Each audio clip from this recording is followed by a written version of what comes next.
Hey everybody, John here, and today I'm going to be reviewing the Mobvoi TicWatch E3. It's a new smartwatch, and I've had it for a little over 3 weeks now. So I want to do a quick review on the box and my thoughts on the watch, show some of the features, and see what you guys think. So let's turn this around.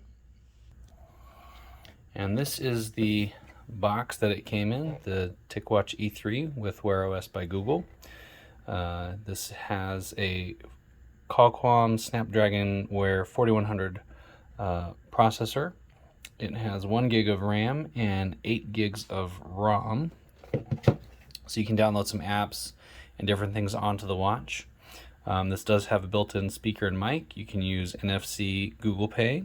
It has Google Assistant. If you hold down the button, you can get answers to any of your typical Google type questions. It has a built-in GPS, and it has apparently over 1,000 watch faces that you can get on the Google store. In this box, it does come with a USB charge dock, but not a USB charger. So important to note, you will need some type of plug. Most everything is USB charged these days. What I do like about the plug is it actually is magnetic, so it does clip onto the watch. So you don't have to plug anything in per se, and you don't have to let it rest on a wireless charging setup and hope that it's making a good connection. It does actually have a pretty good magnetic clip on there. The watch and the user manual also included. A little bit more on the specs. It is a 2.5D curved display, 2.5 inch, I'm guessing, diameter. The IP68 and swim suitable, so it's waterproof, dustproof for those hard workouts and trailblazing. It says it's got over 20 plus professional workout modes with TicMotion technology, so it's going to help track those calorie burn and steps, heart rate, as well with 24/7 HD heart rate, blood oxygen saturation monitoring, something if you're using a pulse oximeter at home for checking your oxygen levels. This is something that the watch can also do as well. It does say that it tracks stress and sleep, as well as VO2 max tracking during runs. There's also Google Fit, which is installed on the watch. If you like Google Fit, you can use that.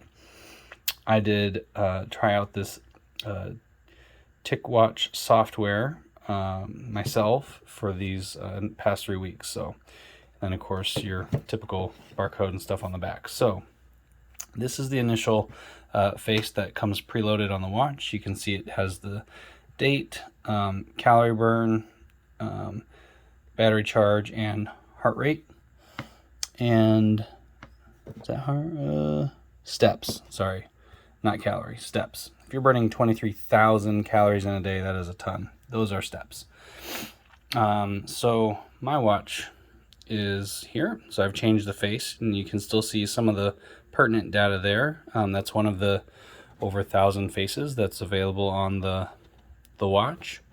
The one thing that I will say with this is I would love to see more connectivity between the Mobvoi app, which is a smartphone app that you can download through the Google Play or iTunes store, and the watch. So when I did the workouts, it would often take a very long time to sync data. So even when I was on Wi-Fi, even if I turned off Bluetooth, turned it back on, disconnected to the watch, reconnected, it would still take several minutes. Like I would have to just jump in the shower after my workout, get out, and sometimes even then it still was not updated. So I had to close the app. I tried force closing.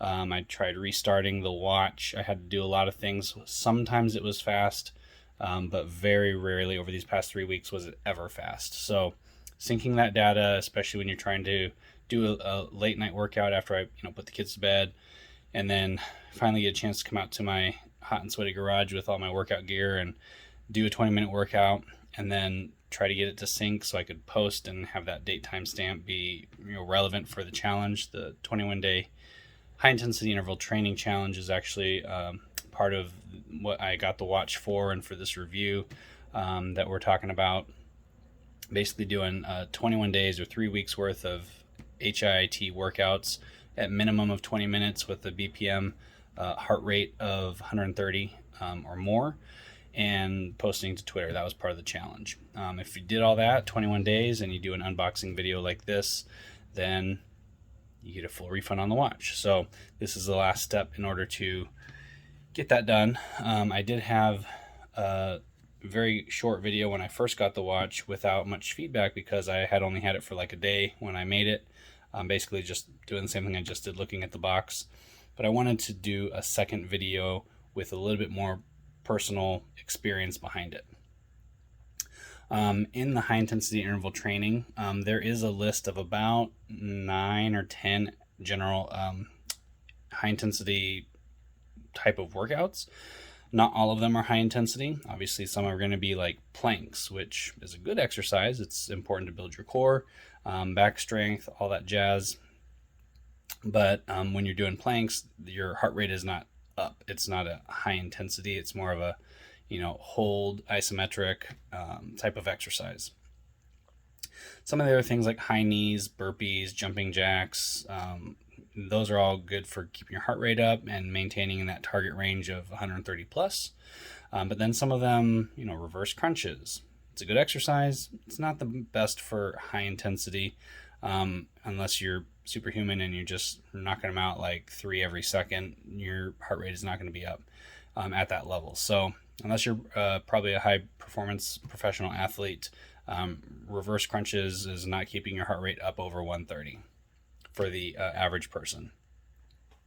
So what I did is I had to modify certain exercises to increase heart rate.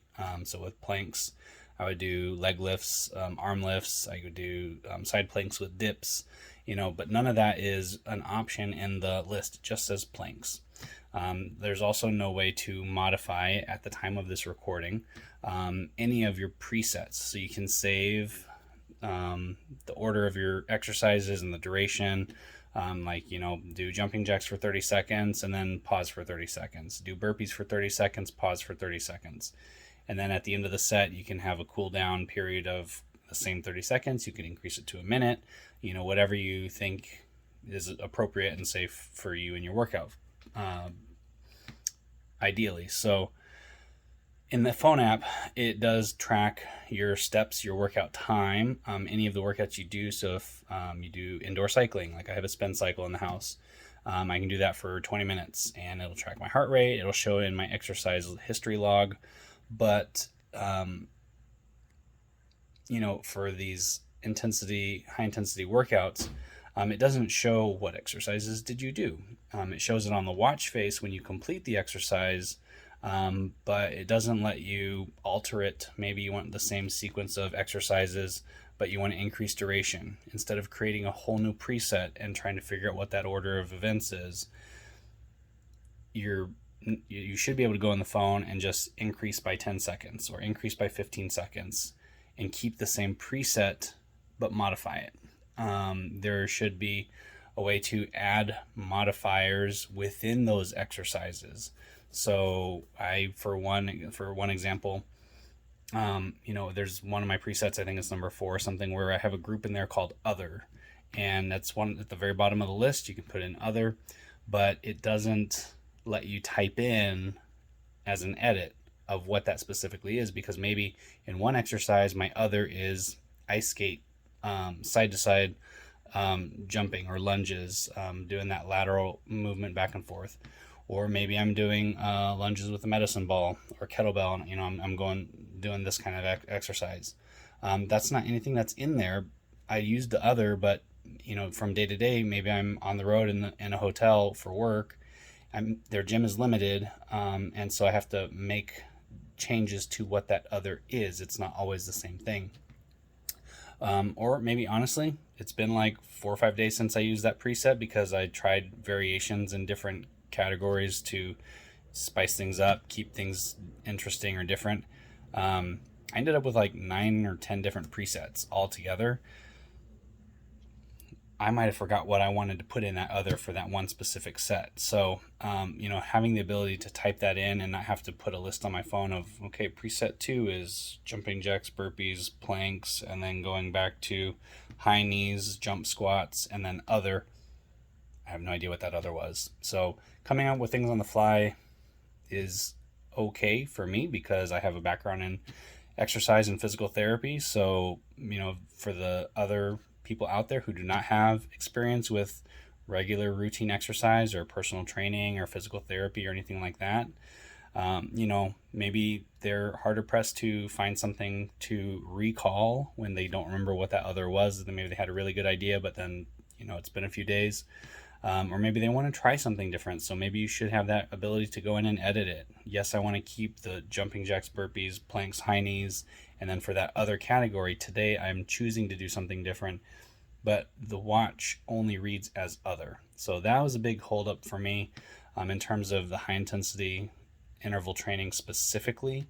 And things that could be improved. 1, connectivity with the phone app. 2, the ability to go in and edit or change, delete presets, or even preview those presets before hitting start. So when you turn on the watch, let's see if I can do this. I'll take my watch off. Don't mind all my storage in my garage in the background here while I change hands. Here's one. So when I'm in my watch and click the top button there, and I'm going to exercise. You can also, let's see, go back, click that bottom button, takes you straight to that exercise. Okay, here's a list of all the activities that are in here: trail running, yoga, football, basketball, Pilates, taekwondo. I'm not doing taekwondo with anybody in my garage, but skating, definitely not ice skating in Phoenix in the middle of summer. Elliptical, pool swimming, cycling, indoor cycling, pretty good stuff. So for that high intensity interval training, so I have my 8 presets, okay? So I just go to preset 1. It's instantly going. It does not let you see what is in that preset. So it's not able to say, oops, no, I don't want to do that. So I'm just going to go hit stop. Yes, I want to end it. I don't want to save it. But that's what I'm saying is I have 8 presets in here. They're all varying workouts, durations, intensities, and I do not have a way to view or edit any of that. And for someone who wants to keep things changed up, and you know, maybe I want the ability to fix that. So it is pretty responsive. It does move pretty quick in terms of. Come on, there it goes. Of course, I said that, and then it does that. So you do get your notifications from the apps, whatever's on there. You can clear stuff by swiping. You can click, go back to your home page. You can go this way, shows activity levels. I have not gotten a workout in today. Gives you your weather, heart rate. If you're wearing the watch, obviously it's not going to give me anything now. That's it there. And then if you go this way, you get your Google events, okay? And then top down, airplane mode, Google Pay, settings, theater mode, sound, and do not disturb. Also gives you watch percentage on that screen if you needed to. It's also listed right here. There's the functions in there. You can do tilt to wake, you can do touch to wake. Touch to wake does not work in theater mode, so if you accidentally like bump your forearm and you're in the theater, it's not going to turn on your screen. I sometimes have to turn mine on when I'm playing with my kids because holding my littlest daughter, she likes to play with my watch to end up changing my settings or, you know, sending a reply to a text for work or something like that that is just a bunch of gibberish with her hitting on the keypad. So there are some preset text replies. You can mark it as read. You can reply back. You can speak to text. You can swipe to text on the watch. It's a very small keyboard, but surprisingly responsive in that regard. The one thing about reading heart rate, I have tattoo. Okay. reading heart rate, especially during my workouts, or tracking my sleep when the watch is on my left hand, my left wrist, which is where I typically would wear a watch because I am right-handed, does not read very well at all if it does. I have had several instances or attempts of where I've tried changing it with my workouts, wearing it on my left hand where I like to wear it, and it would not track my heart rate. So I ended up having to switch wrists and then basically restart an entire workout session because it would look like my heart rate was only like 115 or 90, and clearly I'm in my second set of high intensity training workouts, and that's not accurate. And when I did put it on my right hand, my right wrist, I noticed that it had to be very tight, like abnormally tight for what I would ever wear a watch to track accurate heart rate. So that BPM that shows low, I was able to tighten it and get that heart rate up just by securing it like 1 or 2 extra notches tighter. But as soon as I was done with my workout, I would loosen the watch because it would feel like almost like it's cutting off circulation. So that was one negative on the sensor data and how it doesn't work through tattooed, or I would imagine darker complexion skin. So I've posted that question on Twitter with the rest of these videos. Haven't had anybody really respond on that, but I know from my own experience that is what I have found with this watch. And I can't get rid of my tattoo. It's one of those things that just happens to be permanent. So from now on, if I want to work out and use this watch to track heart rate and try to stay in that target zone, I basically have found that I can't wear it on my left wrist at all. Also, it makes me really consider, I was planning to get more tattoos, as anybody with tattoos probably will tell you. Once you get one, you probably want more. I have several, not just on my forearm here, but if I was to get a tattoo on my other arm, on my right arm, it would affect how well this watch interacts, unless I left a little circle space for the sensor to specifically sit there on my wrist, which is highly unlikely unless I get a very talented artist and a very specific design to do that. And that's a lot to do just for a smartwatch. So hopefully moving forward in the future, sensor capabilities are enhanced and don't require so much force or tension or complexion of skin to be able to read accurate heart rate. Same goes for oxygen saturation. So that pulse ox function doesn't work great on my left wrist, or sleep tracking. So I don't know how that relates, if it's part of the heart rate where it just senses you're really like at rest and not moving, or if it's something with the tilt sensor or something in there. But I've had several nights in the past 3 weeks where it just did not record sleep at all. And I know that I slept, even if it was just for a little bit. When I wear it on my right arm, no problem at all. So that is something that should be addressed, hopefully, either through programming or through better technology in the future moving forward. So overall, as a watch, I like having a smartwatch. I do travel quite frequently. I'm in and out of meetings. It's nice to see who's calling or answer a text without having to pull a phone out of my pocket, and the watch does let me do that.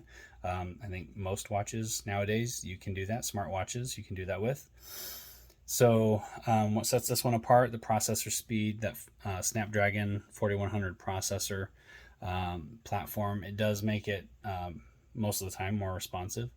I did notice there should be some caveats, right, to programming. So when it's in theater mode, the touch to wake doesn't work, because that's what theater mode is for.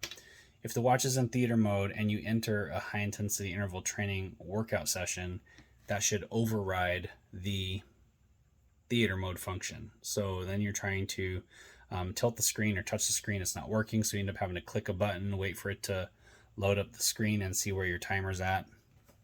Not the most functional.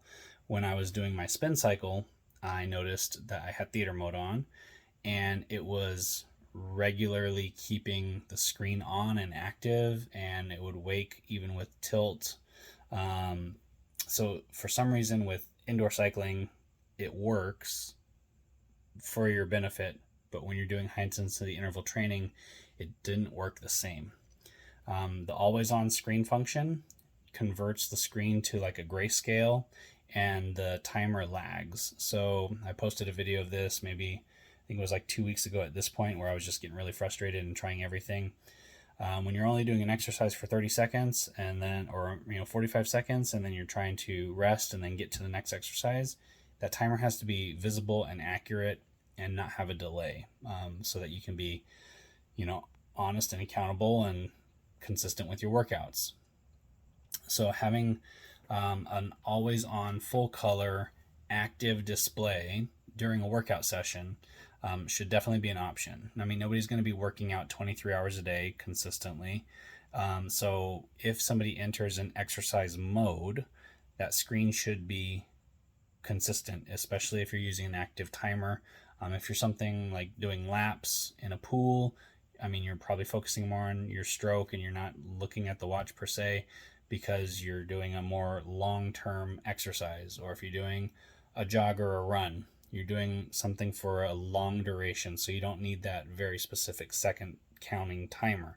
If you're doing high intensity interval training, you are doing things down to a very short duration of time period, so you need to have that visibility.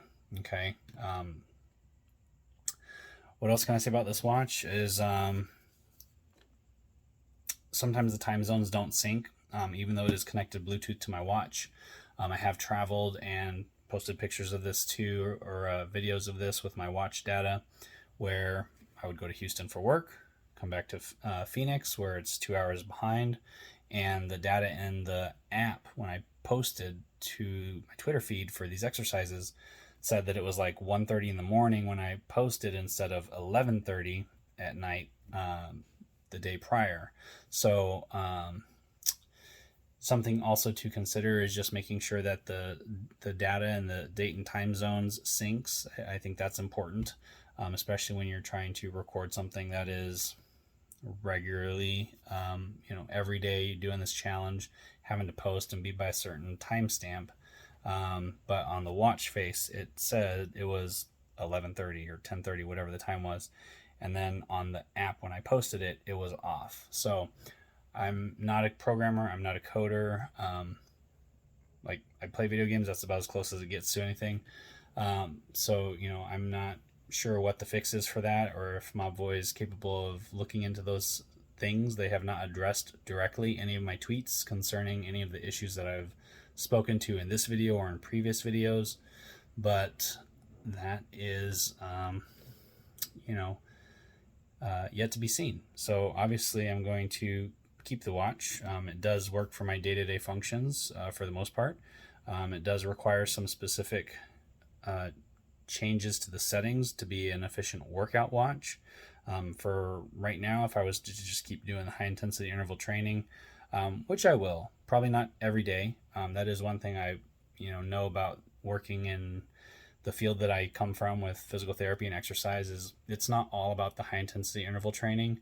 That is good, and it's good to get your exercise and your heart rate up. But you can do other things like the spin cycle, like get your cardio up, hit your target range, do that kind of exercise where it's not necessarily all plyometrics. You do need to give your body rest, and certain muscle groups, if they get overworked, can fatigue and cause injury. So doing some core and strength training, doing some cardio, doing some high intensity interval, but mix it up. A little bit of this, a little bit of that. Try not to target the same muscle groups day in, day out. And with a very limited options in the high intensity interval training list, again, that was something that I had to modify or try to add in weight training here in the garage in between sets when I was supposed to be resting, actually doing different types of workouts to try to get other muscle groups balanced out. So I have a pull-up bar here and some TRX straps. Instead, when I'm doing burpees, it's like the push-up, you get that front chest. I wanted to do some rear delts with the TRX straps and or some lat pulls, chin-ups, anything like that, trying to work counter muscle groups. So things like that, where again, just having the option to blend programs, or I'm not going to do necessarily a whole bunch of one and not the other, but not having to create a separate program for that. I don't know. there are definitely improvements that could be made. But it is a nice watch. It looks good. It feels good on the wrist when it's not super tight. I like the amount of watch faces. I have scrolled through a few, downloaded a couple. This is the one that I showed you earlier is the one that happens to be the one I chose to keep for the time being. I might change out the wrist straps at some point, just for a more professional look. Maybe something with like a Milanese or a steel type of wristband rather than keep the silicone. It's good for working out, but if you have professional meetings and things, maybe you want to change out those wrist straps. So that is something I would consider. Some of the color options that they had on the Mobvoi website were like a pastel yellow or a green color that, or blue, I think it was, like a sky blue. It's not something that I would wear professionally. Maybe, here and there for a special occasion, but they didn't tend to have good options for that. So I would definitely look into something there. For this particular watch, I think there's a Pro 3, which is a more upgraded version, more expensive version.